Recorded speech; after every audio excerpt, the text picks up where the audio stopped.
हे राहिलीच नाही मुळात, कारण पोलिसांमध्ये प्रचंड असंतोष आहे.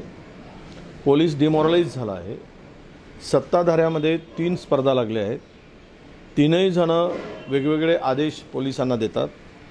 त्यावेळेस पोलिसांच्या पुढे प्रश्न असतो की आम्ही काय करायचं.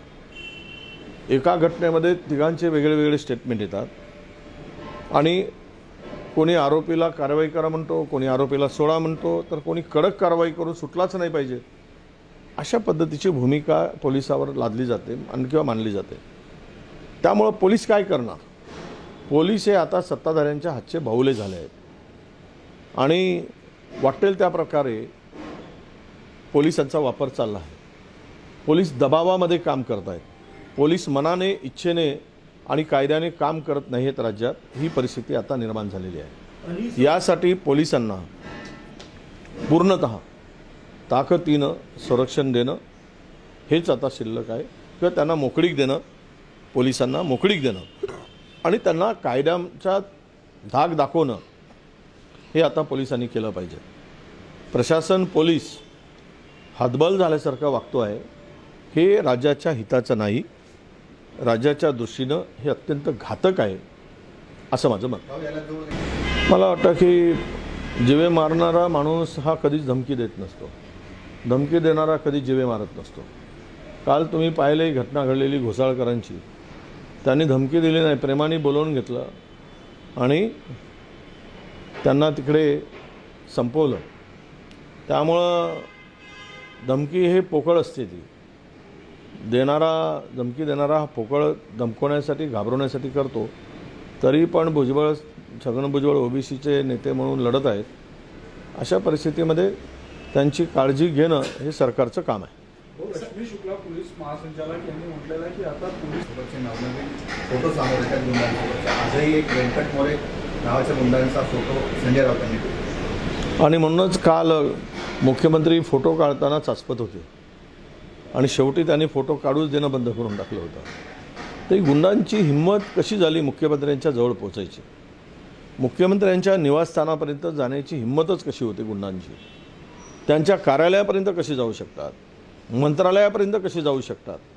त्यांना घेऊन जाणारा कोण असतो त्याची चौकशी झाली पाहिजे. तिथपर्यंत पोहोचवणारा कोण असतो, त्यांना भीती वाटत नाही का, त्यांना तिकडे प्रोटेक्शन वाटतं का, त्यांना तिकडे स्वतःचं संरक्षण केल्यासारखं त्यांना सुरक्षितता वाटते का. तर हे तपासण्याची गरज आहे आणि भविष्यात सगळ्यांनी अशा प्रवृत्तीला दूर ठेवणे अत्यंत आवश्यक आहे. पहिले जो परिपत्रक काढलं आहे त्यावेळेस गुलाल उधळला, ढोल ताशे वाजवलेत, फुलांचा वर्षाव करून घेतला. मग आता उपोषणाला गरज काय वारंवार. खरं तर आम्ही मराठा समाजाच्या आरक्षणाला विरोध कधीच केला नाही. ओबीसीच्या ताटातलं काढून घेऊ नका ही आमची भूमिका काल होती, आज आहे आणि उद्या राहणार आहे. त्यासाठी कोणाच्या बापाला घाबरण्याची गरज नाही आणि घाबरायचा काही विषय नाही. विषय एवढाच आहे की या सरकारने तिकडे देत असताना तुम्ही ज्या मुद्दे जे मांडलेत किंवा ज्या आधारे परिपत्रक काढला त्या परिपत्रकातली काही गोष्टी ज्या आहेत त्यातून आंदोलन मागे घेत असताना त्यावेळेस त्यांना समजलं नाही का, त्यांची कोणी दिशाभूल केली का, की त्यांना कोणी फसवलं का सरकारने. तर येणाऱ्या या त्यांच्या उपोषणातून जे मुद्दे समोर येतील ते मुद्दे अधिक ओबीसी आणि मराठा समाजामध्ये दरी निर्माण करणारे ठरू नये. 2 समाज आत्ताच एकमेकाच्या पुढे ठाकला आहे. विशेष करून मराठवाड्यामध्ये फार एकमेकाशी वैरत्व पत्करल्याची परिस्थिती त्या ठिकाणी झालेली आहे. ती पुन्हा वाढू नये आणि महाराष्ट्राचं पुरोगामित्व हे कशा पद्धतीनं शिल्लक राहील यासाठी जरांगेंनी विचार केला पाहिजे. पण जरांगेंनी आपल्या समाजासाठी इतर समाजाचं वाटोळं करण्यासाठी जर उपोषण असेल तर ते सरकारने त्यांना आवरावं, थांबवावं आणि त्यांना देण्यासाठी कोणाचीही हरकत नाही. परंतु माझा थेट इशारा आहे शिंदे सरकारला, आता खूप झालं, बस झालं.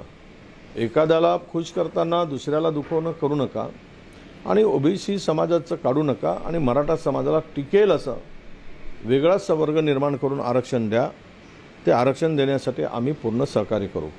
खूप छगन भुजबळांना जीवन मारण्याचं धमकीचं एक पत्र आज संतोष बांगर यांनी शाळेतल्या विद्यार्थ्यांना म्हटलं की 2 दिवस उपाशी राहा, मला मतदान करायला सांगा. काय सांगितलं? नाही, काल ते सोशल मीडियावरचं त्यांचं वक्तव्य ऐकलं आणि लहान मुलांच्या पुढे बोलताना तुमच्या बाबांनी जर मला मतदान केलं नाही तर 2 दिवसाचा उपवास करतो म्हणून सांगा किंवा उपवास घडवा. हा संत महात्मा आहे संतोष बांगर आणि हा प्रचंड मोठा साधू संत समाजसेवक आहे. त्याच्यामुळे त्याला मतदान करून जर बाप करत असेल तर पोरांनी उपवास केला पाहिजे.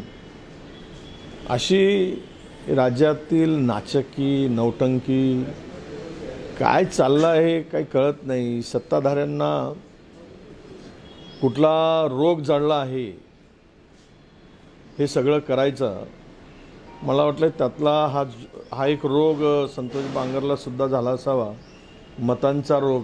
मतं मिळवण्यासाठी लहान पोरांनासुद्धा सांगायचं की तुम्ही उपवास करा.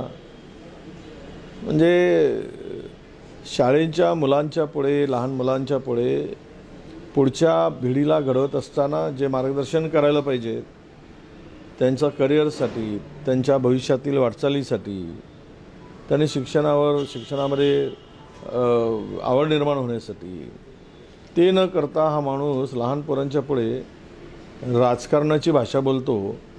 म्हणजे यांना राजकारण सत्ता याच्या पलीकडे काही दिसत नाही. हे आंधळे झालेले आहेत. आमच्या वैदर्भीय भाषेमध्ये हे भोकण्यांचा बाजार म्हणतो ना, तो भोकण्यांचा बाजार वैदर्भीय भाषेमध्ये हा राज्यामध्ये पसरलेला आहे.